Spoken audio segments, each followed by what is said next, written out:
안녕하십니까. 공간과 시간의 인식론 제24강을 시작하겠습니다. 저는 경북대학교 철학과의 문장수입니다. 본 연구는 2021년 대한민국 교육부와 한국연구재단의 지원을 받아 수행되었습니다.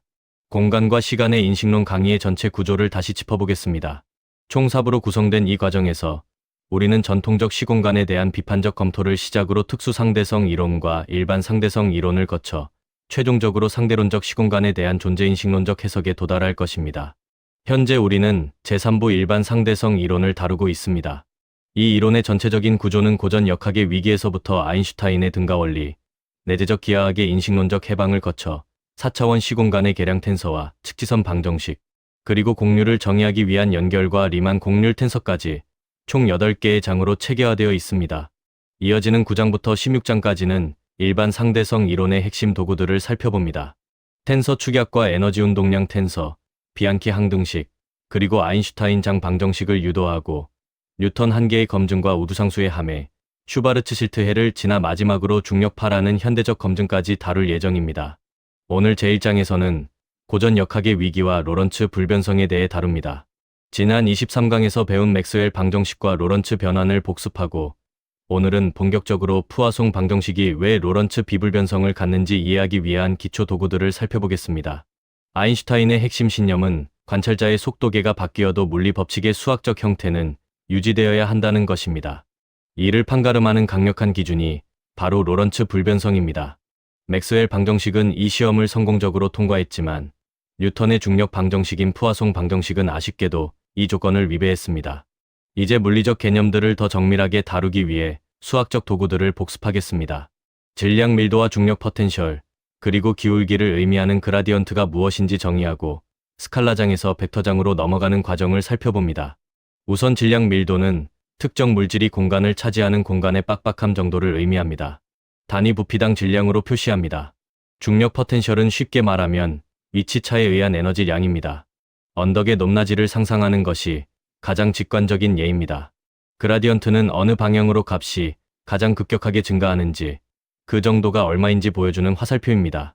포텐셜의 그라디언트를 취하고 마이너스를 붙이면 우리가 실제 느끼는 힘의 크기와 방향인 중력장이나 전기장이 됩니다. 결국 내리막길의 경사가 곧 힘의 실체인 셈입니다. 다음은 다이버전스, 즉 발산입니다.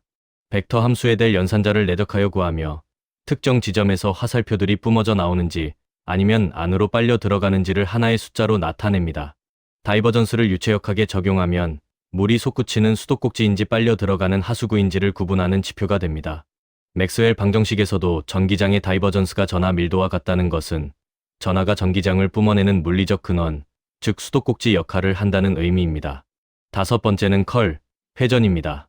벡터 함수에 될 연산자를 외적하여 구하며 공간 속 특정 지점에 놓인 작은 바람개비가 얼마나 격렬하게 회전하는지 그 축과 세기를 벡터로 표현합니다. 태풍의 눈 주변에서 강한 회전 벡터가 발생하는 것이 바로 컬의 대표적인 사례입니다. 패러데이 법칙 역시 자기장의 변화가 전기장의 회전을 유도함을 설명하며 우리가 사용하는 발전기 원리의 핵심이 바로 이 컬 연산자에 담겨 있습니다. 지금까지 살펴본 연산자들을 표로 정리했습니다. 그라디언트는 스칼라를 벡터로, 다이버전스는 벡터를 스칼라로, 컬은 벡터를 다시 벡터로 변환합니다. 이 도구들은 물리학을 기술하는 가장 기본적인 언어입니다. 여섯 번째는 라플라스 연산자, 라플라시안입니다.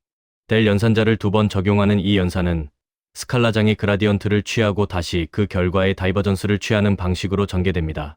라플라시안은 내가 서 있는 지점이 주변보다 오목한지, 볼록한지, 아니면 평평한지를 알려줍니다.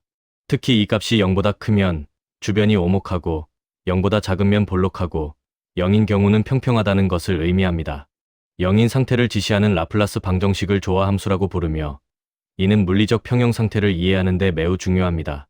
컬과 라플라시안의 조합에는 중요한 정리가 있습니다. 첫째, 회전에는 출구가 없다.